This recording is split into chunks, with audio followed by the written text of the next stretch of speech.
बिस्मिल्लाहिर्रहमानिर्रहीम। अस्सलाम वालेकुम डियर स्टूडेंट्स। स्टेरिडियन के बारे में लेक्चर देना चाहता हूँ। स्टेरिडियन आपको पता है कि ये किसकी यूनिट है?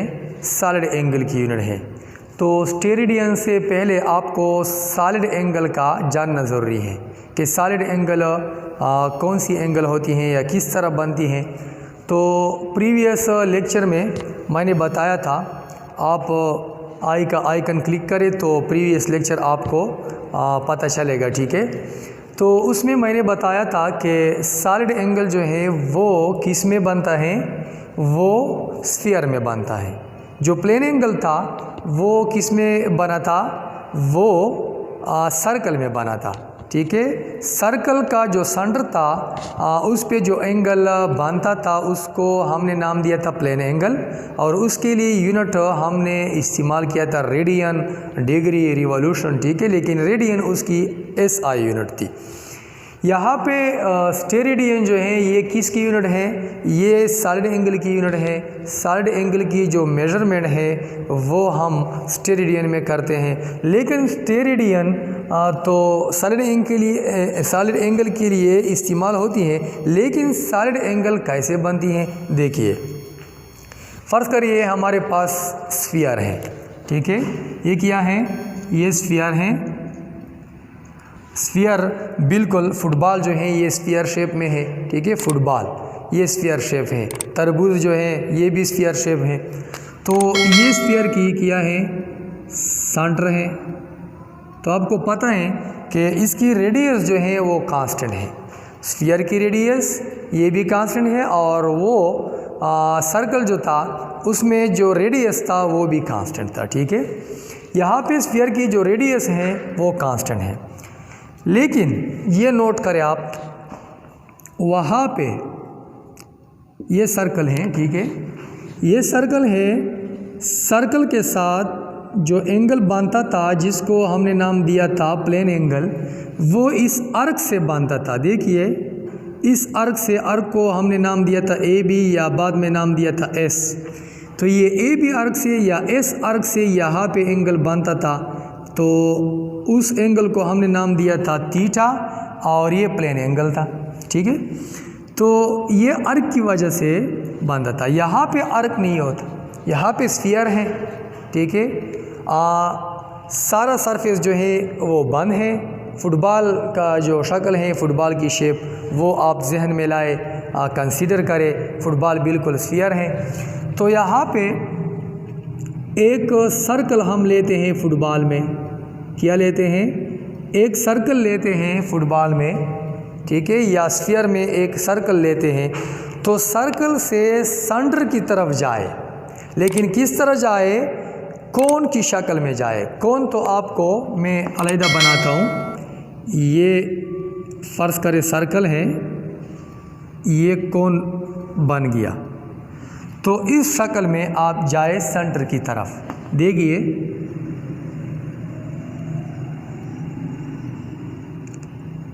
ये कोन की जो शक्ल बनी यहाँ पे सेंटर पे, देखिए यहाँ फ़र्ज़ करिए सेंटर है। यहाँ जो गोल बनी है, देखिए ये गोल जो बनी है, फ़र्ज़ करिए पेन जो है, पेन ये सर्कल है यहाँ पे, ये कोन की शक्ल में है, ठीक है। देखिए ये कोन की शक्ल में है, लेकिन यहाँ पे जो है ये पतली है, यहाँ मोटी है, ठीक है। यहाँ पे पतली है। तो ये जो शेप बनी है इसको हम सॉलिड एंगल का नाम देते हैं। ये सॉलिड एंगल है, ठीक है। सॉलिड एंगल को आमतौर पे हम फाई से डिनोट करते हैं। किससे? फाई से डिनोट करते हैं। तो यहाँ पे जो एंगल बनी है, देखिए ये सॉलिड एंगल है, और हम लेते हैं इसको फाई का नाम देते हैं। फाई जो है ये सॉलिड एंगल को रिप्रेजेंट करता है, सॉलिड एंगल, और उसकी मेजरमेंट हम स्टेरिडियन में करते हैं। स्टेरिडियन को हम निशान के तौर पे या सिंबल के तौर पे किससे डिनोट करते हैं? SR से। S और R दोनों को स्मॉल लिखेंगे। SR से स्टेरिडियन को डिनोट करते हैं, ठीक है। यहाँ पे स्फीयर के सेंटर पे जो एंगल बनता है, देखिए इसको हम सॉलिड एंगल का नाम देते हैं, और सॉलिड एंगल की मेजरमेंट हम स्टेरिडियन में करते हैं। SR से डिनोट करते हैं स्टेरेडियन। बाकी जो है स्टेरेडियन की डिफिनीशन के 1 स्टेरेडियन किसके बराबर है, ठीक है। तो यहाँ पे देखिए सर्कल में जो एंगल बनता था आर्क से बनता था, ठीक है, आर्क से। यहाँ पे इस सर्कल से बनता है, ये छोटा सा जो सर्कल है उस सर्कल की एरिया होती है, तो सर्कल की एरिया से ये एंगल बनती है। सर्कल की जो एरिया है इससे ये एंगल बनती है। जैसा कि यहाँ पे आर्क से बनता था, आर्क ज़्यादा होने से ये प्लेन एंगल ज़्यादा होता था। यहाँ पे एरिया ज़्यादा होने से यहाँ पे जो एंगल बनता है कौन सी एंगल, वो सॉलिड एंगल, वो भी बढ़ेगी किससे, एरिया से। देखिए यहाँ पे जो एंगल बना है सॉलिड एंगल एरिया की वजह से बना है। तो डिफिनीशन इस तरह करते हैं हम कि इफ़ ये एरिया जो है, यहाँ पे मैं लिखता हूँ area of the circle, subscript में हम लिखते हैं सर्कल। तो एरिया ऑफ सर्कल जो है ये अगर आर स्क्वायर के बराबर हो जाए, आर क्या है, रेडियस ऑफ द स्फीयर। ये स्फीयर जो है आपके पास, ये रेडियस है, ये भी रेडियस है स्फीयर के, और ये भी रेडियस है स्फीयर के। तो रेडियस ऑफ स्फीयर के स्क्वायर के बराबर अगर हो जाए वो एरिया ऑफ द सर्कल, वो छोटा जो सर्कल है दिखाई देता है आपको, ये इसकी एरिया ऑफ द सर्कल, अगर एरिया ऑफ द सर्कल बराबर हो जाए किसके, रेडियस ऑफ द स्फीयर के स्क्वायर के। रेडियस ऑफ द स्फीयर के, रेडियस के, देखिए रेडियस ऑफ द स्फीयर के स्क्वायर के बराबर हो जाए। यहाँ पे स्क्वायर है, उधर जो मैंने बताया था वहाँ पे इस तरह था कि ये ए बी आर्क जो है, ए बी आर्क ये अगर आर के हो जाए, रेडियस ऑफ द सर्कल के बराबर हो जाए, तो उससे जो एंगल बना था वो 1 रेडियन था, वो मैंने बताया था, ठीक है। लेकिन यहाँ पे ए बी की जगह हम एरिया ऑफ द सर्कल लिखते हैं, क्योंकि यहाँ जो एंगल बनी थी यहाँ पे वो आर्क से बनी थी, लेकिन सॉलिड एंगल जो है ये किससे बनी है, सॉलिड एंगल एरिया से। तो area of the circle R square के बराबर होना चाहिए। तो इससे जो एंगल बनती है, कौन सी एंगल है, सॉलिड एंगल, तो ये किसके बराबर होगी, देखिए ये 1 स्टेरेडियन के बराबर होगी। तो ये 1 स्टेरेडियन की डिफिनीशन है, ये क्या है, 1 स्टेरेडियन की डिफिनीशन है। बाकी बातें जो है वो ये है कि जैसा कि आप लोगों ने रेडियन में पढ़ा था, रेडियन में एक इक्वेशन था, रेडियन या सर्कल में जो इक्वेशन हमने पढ़ा था किस तरह था, इस तरह इक्वेशन था कि S is equal to R theta. तो इससे ये भी निकाला था कि theta is equal to S और R। तो बिल्कुल इस इक्वेशन से आप सबक ले लें और इस पे इस्तेमाल करें, किस पे, इस सॉलिड एंगल पे इस्तेमाल करें। किस तरह, देखिए यहाँ पे जो एंगल बना था प्लेन एंगल, यहाँ पे सॉलिड एंगल बनाए, देखिए सॉलिड एंगल बनाए, फाई से डिनोट करते हैं। वहाँ पे सर्कल में आर्क था, S आर्क का नाम है, तो यहाँ पे S की जगह एरिया ऑफ द सर्कल है, ठीक है। देखिए उससे कंपैरिजन करें आप, वहाँ S था सर्कल में, यहाँ पे एरिया ऑफ द सर्कल है, तो एरिया ऑफ द सर्कल, ठीक है। यहाँ पे सर्कल में जो था वो R था, लेकिन यहाँ पे आर स्क्वायर है, तो यहाँ पे आर स्क्वायर ले लें, तो इसको आप इक्वेशन 1 का नाम दे दें।